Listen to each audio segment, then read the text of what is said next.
Burmese Schools. Is it Brand Esports? Back in towards the land of top for our last match here. Casters, it's been a long day, but we need a champion at the end of the day. We do need a champion. Burmese Schools, Bren Esports. One last game.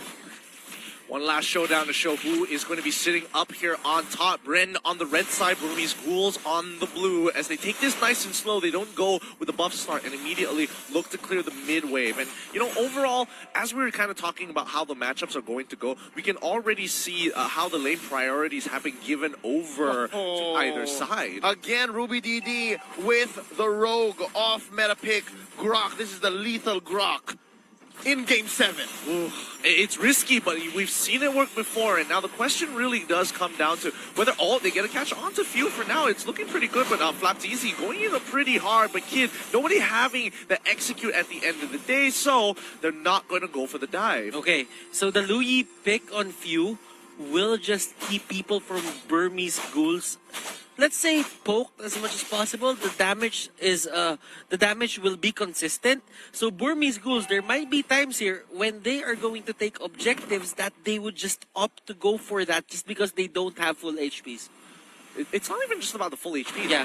It really does come down to who is going to win this level 4, and it is leaning more towards the Burmese Ghouls, but under specific conditions here. Because Bren Esports, overall, you look at their composition, it's like, yeah, this makes sense. They go in, they take the fight, full team fight, plenty of AOE damage, lots of magic damage, got a pick, got a Lusty with that pick. It's almost perfect. But then you look at Burmese Ghouls, and you see that King's Calling, and you're like, ooh, that's kind of a problem, because if we count the number of mobility skills and spells coming out from Bren, that's at least 4 of them. Actually, that's at least 4 of them, yes. Yep. So again, great read here by the Burmese Ghouls, playing the reactionary lineup despite being on blue side.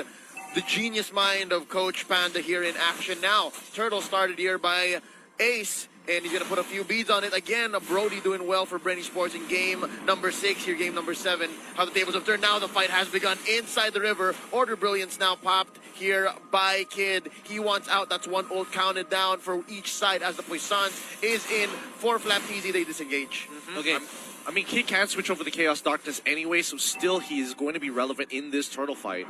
Games take longer, then that means it favors the side of Bren. Now, look at that magnet, the yin and the yang. Diversion is there. Hold up, here we come. Bren, fakes it. They're going to continue the fight, though, up north. Few, first blood. Here comes D. He starts it strong. That's going to be a disengage, and now Bren is disincentivized for going into this first turtle take. Hold up, they still want more. That's going to be called easy. Blazing Duet out of here, and yeah, it's a push and pull. Yeah, it really is. And Few, unfortunately, making the mistake. He tried to fake it out with the rest of his team, especially with that fast rotation coming in from Bren Esports, and the rest of the team wants to get in. Now, Flapteezy, he jumps right on top of Kid. He drops on the Toys Poissons, as well as the Rejuvenate, in hopes that Lusty gets in time. He flickers on backwards, kicks back, Ace into the fight. The King's Calling is up, but the damage has been done. Luyi getting a double kill so early into this game. Oh, Few! He's so close to dying, doesn't get hit by the Nature's Bear, but he gets hit by the Wild Charge at the end of the day. Ruby DD, the next fall. Huge win for Bren.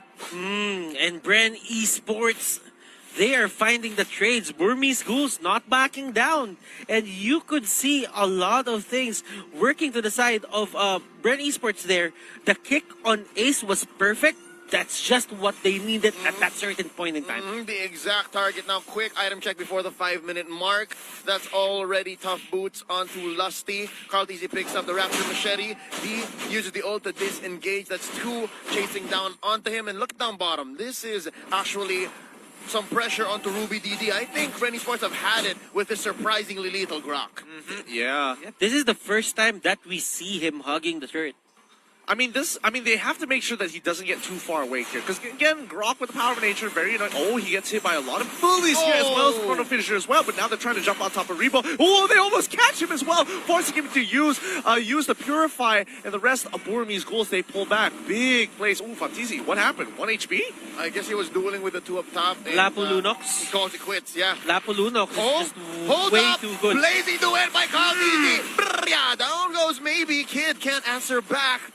Interesting entrance by Bren Esports, and right now They're trying to go for this push, looking for a conversion. Ace puts a few beads, gonna be popping the torn apart memory from here on very soon now. Oh, nice wild charge here by Ruby DD, and they decimate Brand Esports from underneath their own tower. 3 for none. The ghouls are feeling it. They are pouncing back. They're looking to really turn this into the brawl. And D, he knows that he has to throw himself under the fire. Flaptizi, he's going to be dropping. Oh, he gets peeled Nice back. move. It's a great pull, but he does force out the rejuvenate, and nobody can really deal with him thus far. Not enough damage. Can he get the Cyclone's Eye in time? He gets hit by the stun. Maybe steals the Cyclone's Eye, but Flaptizi is like, nah, shield unity, and I'm rolling out. Okay, this is one of the things that Burmese Ghouls is really good at. And Ruby DD, they've been going for a lot of these, what's the name of the ultimate of the Croc? Wild charge. Wild Charge. This is for the longest time we haven't used Croc in the meta, and this is the first time that he was used. Wild Charge with the flicker. They've been using that time and again, and it's almost always certain that he's gonna be very near onto those rocks and just knock up the enemy. Yeah, that's what's so nice about Ruby DD's build here. Nice knock up here. Oh, what an alley-oop! Summon force from underneath. In comes maybe the King's Calling, keeping people down. No way. That's gonna be Lusty. Oh my God, the tag team is in effect. Now, that's going to be Few from the backline losing the kid. It's a duel. Mage on mage action. And that's going to be the wipeout on 2 Few. Oh! That's going to be the Order Brilliance away for Kid. D take down here by Flaptizi. That's a small consolation prize. 1 for 3. Big wins all across the board for the Burmese Ghouls. They're very happy with this trade at the end of the day. They should be holding on for Brand Esports Burmese Ghouls. This is going as the way they planned it. They get pickups, they get kills, they control the mid game, they make it by. That's it. Oh no! Kid gets caught in by Flaptizi, and here comes Ruby DD looking for a target. That's going to be a miss. A rotation in by Few, and this is Brand Esports pressuring the lane. So far, so good for the Burmese Ghouls. They're winning these fights, but just the same, Brand Esports are finding pickoffs where they can and pressuring the map. Look at this, a push by Rebo. Yeah, they're literally, I mean, both sides are literally looking for those flanks, getting behind the tier 1 turrets and going for these heavy dives. But maybe that King's Calling is super effective against Rebo. Rebo has to be extra careful in that King's Calling. Purify ain't gonna save him. Look at the Enchanted Talisman even being used here for Rebo, and that is quite unusual because a lot of the Harriet side laners are going for the Calamity Reaper and the Feather of Heaven.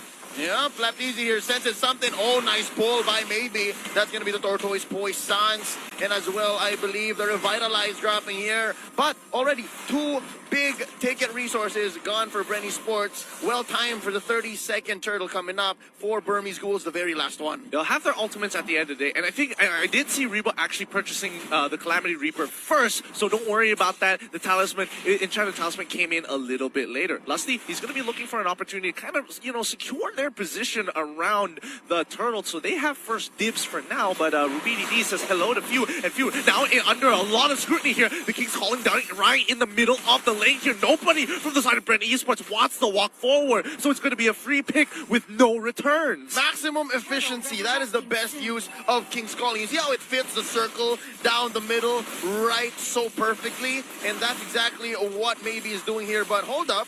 What's this? A nice trade for the turtle. Brand Esports lets it go. It's not coming in time.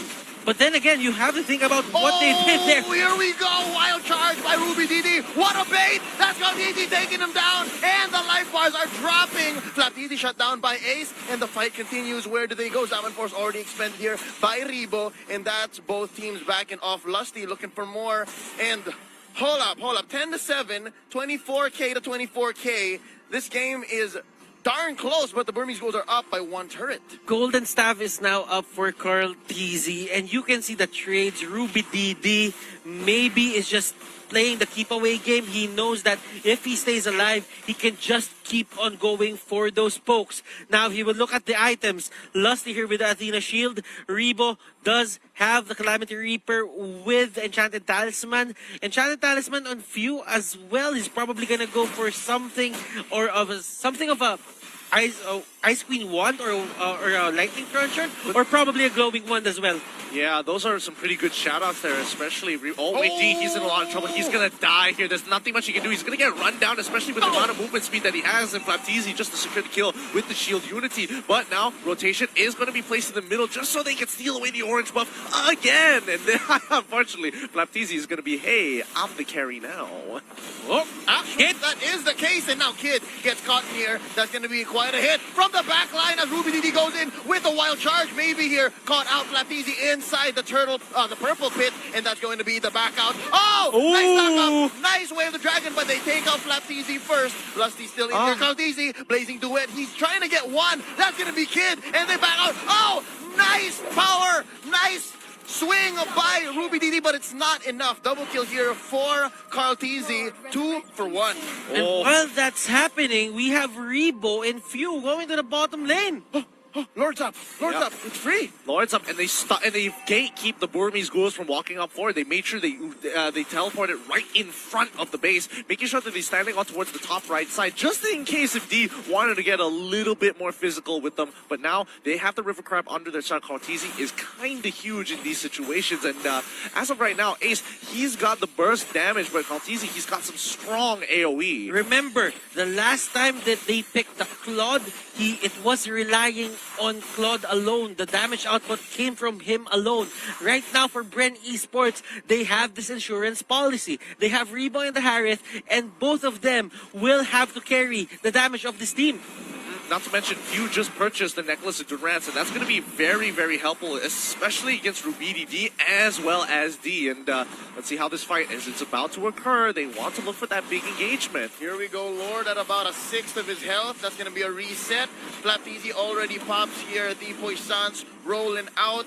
And it seems like Ruby DD is going to be the first target. Oh, he goes for the swing, goes for the wild charge, and misses. That's a nice free pickoff for Bren Esports. Nothing for Burmese Ghouls to take here. Hold up. They jump in. Nice pull out the Lusty. He goes down. Kid gets the kill, and they are going to be backing off 1 for 1. Blazing Blazing duet by Carlteezy alongside his Albert Force to keep them pinned down. That's going to be a double. Down goes Ace. Down goes Baby. D as well. Kid is the only survivor in this onslaught. Ladies and gentlemen, Bren Esports have gone 4 for 1. Let's go! Bren Esports, they see the King's calling, it's gone. They run straight down and force the engagement onto the Burmese Ghouls, and now will profit the Lord as well as a mid-tier. Oh my goodness, they should be able to get this. No, can they get this? Yes, they've got the as well. The King's calling really worked their way, but look at Carlteezy trying to go for Kid. He takes down Kid. No. Kid just falls right in front of his base, and so far Bren Esports are not acknowledging any of Burmese Ghouls' efforts to protect themselves. So far, I think the Burmese Ghouls, they are trying here to just bait Bren Esports. Again, nice pulls by Maybe so far, but I think Bren Esports knows that as soon as the pull happens, they leave who's gonna die and then just disengage and then come back around. This is the whole rope-a-dope Burmese Ghouls have been using all series long. And not to mention that this is the first time we're actually seeing the Burmese Ghouls starting to really sweat against Bren. They're making some really unnatural mistakes, like similar to Game 1. But with Lord marching on through, they can't afford to lose their members. They have to break this Lord, and they have to be able to protect themselves. But Bren, they want to force the situation. They're going to be starting with the inhibitor down on bot side. Few taking a little bit of damage, but D wants to go even a little bit further. He's trying to get on Few. He's trying to execute Few, but instead he gets kicked on backwards. Flapteezy now trapped all by himself in the King's calling. Rebo gets pulled on in. He's trying to get on out of there. Maybe flickers forward, but now this is where they turn the tides here. Bren Esports, they're looking at my goodness! This is it. Kid is the only one left. Can he defend? Ladies and gentlemen, Bren Esports are your M2 champions. From the lower bracket, they crawled out. Bren Esports are your M2 world champions.